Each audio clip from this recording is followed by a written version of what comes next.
Why don't you introduce yourself and tell us how long you've been in Carlisle and what your connection to the Carlisle High School Band is? Shall I start? You may. All right. What was the first question? Introduce yourself. Okay, all right. My name is Clyde Barr, and I had the pleasure of coming to Carlisle for an interview for a job position back in 1961, and I've been here for about 56 years. And first of all, I went in the service as a youngster right out of high school.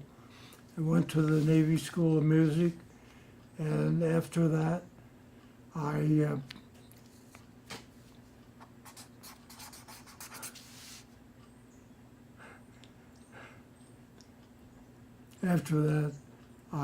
went to Westchester State College for 4 years and studied music. And that gave me the inclination of maybe I'd like to teach music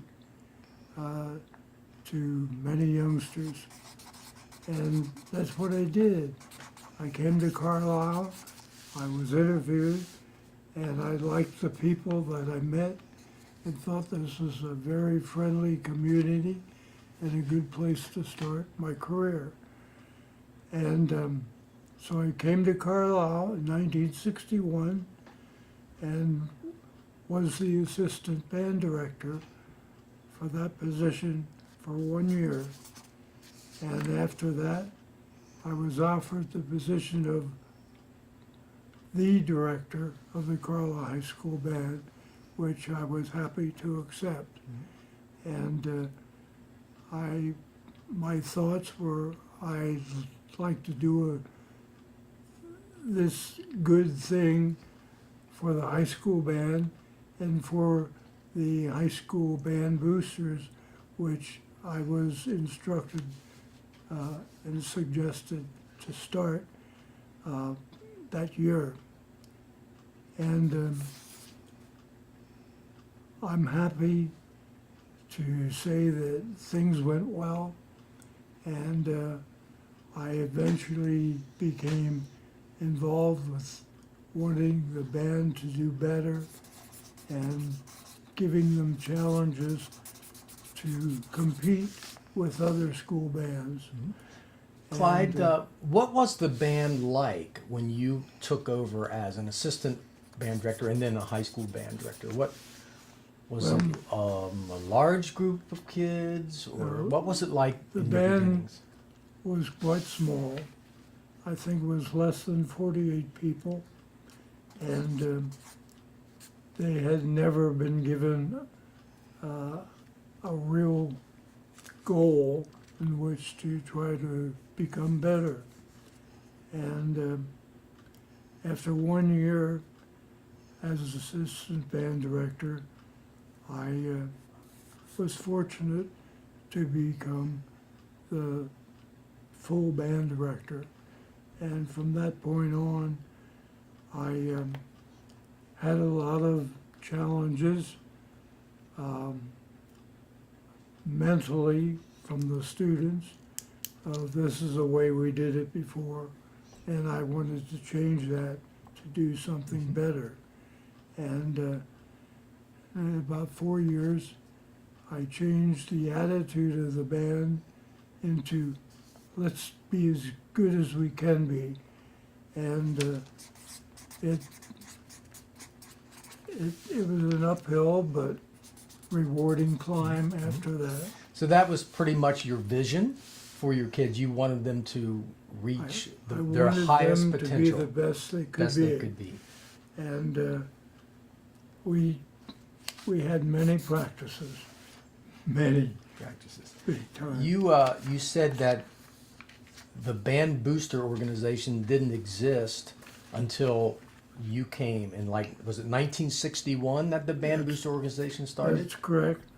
And That was one of my goals, and also the superintendent said, "This is what I'd like you to do," and that is to organize a band booster program. And I thought it was a great idea, and I put that goal to work. We had a good superintendent. And who was that, That Clyde? was Do you remember? David Swartz. David Swartz. And he had confidence in me, and hopefully I fulfilled his outlook of what the band should be. And After you got the band started, walk us through what you did through the years to make them such a recognized, not only in the community, but nationally recognized marching band. What kind of things did you do in terms of, did the band grow in size? What grade level students were part of your program? well, I tried to instill in them to be the best they could be, and that requires a lot of practice. So we had many rehearsals and lots of opportunity to grow through those years. And that's the only competitions at that time were participation in the Apple Blossom Parade and the DC Parade, which is the cherry blossom. And locally, we participated in many field show competitions with local groups, and then eventually with groups from all over, many states. And we were fortunate to become very successful in doing that. And the kids finally really took pride in what they did, and they wanted to be the best they could be. And so we had a history of being fortunate to win first place in many major parades, such as the Apple Blossom, Cherry Blossom, and other You competitions. indicated that you did a lot of practicing. Did you have practices like at night, like most of the band programs have now, or did you have a different practice No. schedule? I did. I don't really wonder whether the kids blessed me or not, but we would have practice in the morning at 7 a.m. Before school started, and if necessary, in the evenings, and whatever it took. And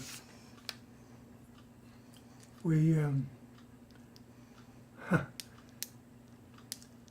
we wanted the kids to do as well as they could, and if that meant at night it got dark and we didn't have lights, the parents would come to pick up their kids in their cars, and they'd pull up along the field and put the lights on so the kids could see while they marched. And my famous saying to the kids is, "One more time." So you actually did have a lighted practice field. It just happened to be the parents with their cars. That's correct. Interesting. You did some traveling with the high school band and became really nationally recognized for some trips and results of those trips that you took in the 70s. Can you tell us about those European Well, band trips?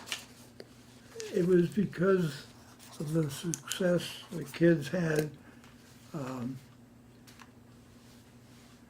locally, regionally, and countrywide that we were fortunate to receive an invitation to travel to Europe and compete with bands from around the world. Mhm.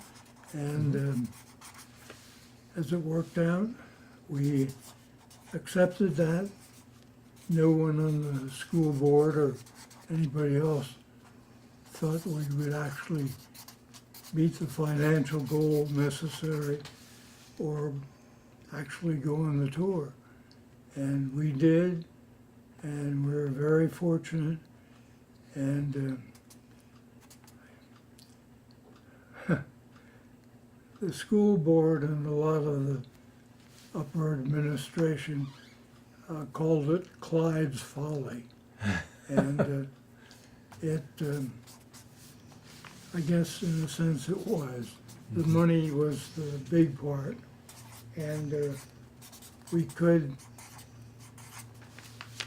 try to prepare for this in the best way possible. Was But, the band, what grade level of students did you have in the band when you went to Europe? Well, I think when we went to Europe, we had 10 through 12, Okay. with a couple little additions from my outstanding ninth graders. Mm-hmm. And I was fortunate to have them, and a number of them were my private students that eventually went on to bigger things. You know, one was in the Army band, and two were in the Marine band, and the Baltimore Symphony, all over. Anyway, Right. I was pleased. Yeah, we had another one go with Glenn Miller Band, Mm-hmm. and all of my efforts seemed to pay off. What kind of fundraisers did you and the band kids and the band boosters do? Because I'm sure it was an expensive venture to take X number of kids and the whole Yes. program over to Europe. We did everything, everything from selling peanuts to selling calendars to sponsoring hoagies, hoagie sales, and we sold Christmas trees, and you name it, we did it. And the kids were happy to do it, and you know, they washed dishes and washed gigantic trucks and cleaned cellars, and whatever's needed, they volunteered to do, Right. and they just had the right idea. I would think that the community probably rallied around the band and the whole idea that Carlisle was going to be represented in this world-class band competition. Yes, the community rallied around us. They gave us some donations, Mm-hmm. and we fed the community and made a lot of money that way.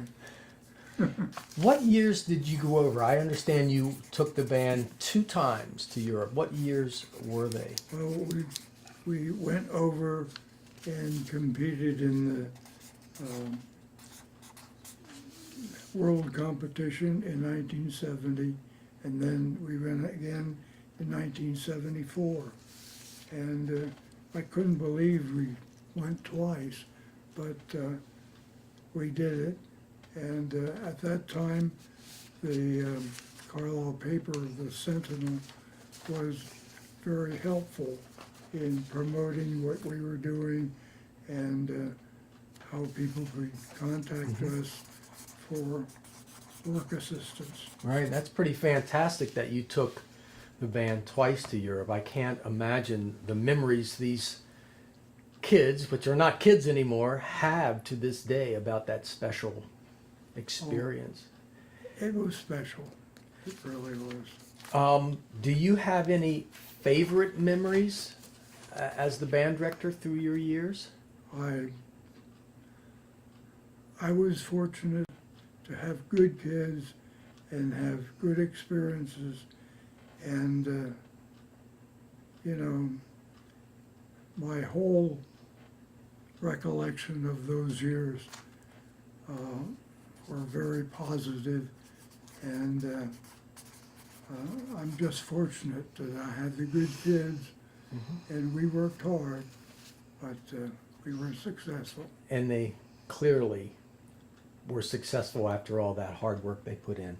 What kind of things did you hope your band students would learn from their participation in this activity? Well, I had hoped that maybe they would learn that if they set a goal for themselves, they could achieve it if they worked hard enough and wanted to do it. Mm-hmm. And they have. And, you know, I have recollections of some of my students learned their job to be very professional because they learned sequences which I taught them in band drills. And some of my students eventually became pilots, airline pilots, and you know, I'm very proud of them and all the other students I had Sure. because they came through for me. Absolutely, they did. Absolutely. When did you complete your journey as a high school band director? You came in 1961. And I left in 1977. In And so I was 1970. band director here for about 18 years. And that seems like a long time, Mm-hmm. but in a lifespan, it's only a portion. Right. Right. And when I left here, I accepted the position of director of all the music festivals for Six Flags Music Festival. Okay. And I eventually left that to develop my own travel company for bands, Mm-hmm. and I held lots of music competitions myself, Mm-hmm. and I was fortunate to have a good supporter called the Carlisle High School Band under the direction of David Rohr, and he stuck with me, and with his expertise, we went to the Rose Bowl parade, yeah, and many other major events, and you were very successful, and I was proud of that. Thank you. You remained in Carlisle after you completed your band director tenure. What other connections did you have with the high school band? Well, I was fortunate to have both a son and a daughter that became part of the high school band. They were disappointed I was no longer the director, but they were happy, and they had a good and successful experience under the direction of Mr. Rohr. Thank you. And that kept me well informed, and I was pleased to have Mr. Rohr's direction and faith in me and my company to do a good job setting up trips all over the country for the Carlisle High School Band. And we had a great time working together, Clyde. It was a wonderful time. Do you have any final thoughts about your years as the band director, or even your years when you continued to support the band program through your travel agency and your knowledge and expertise? Well, I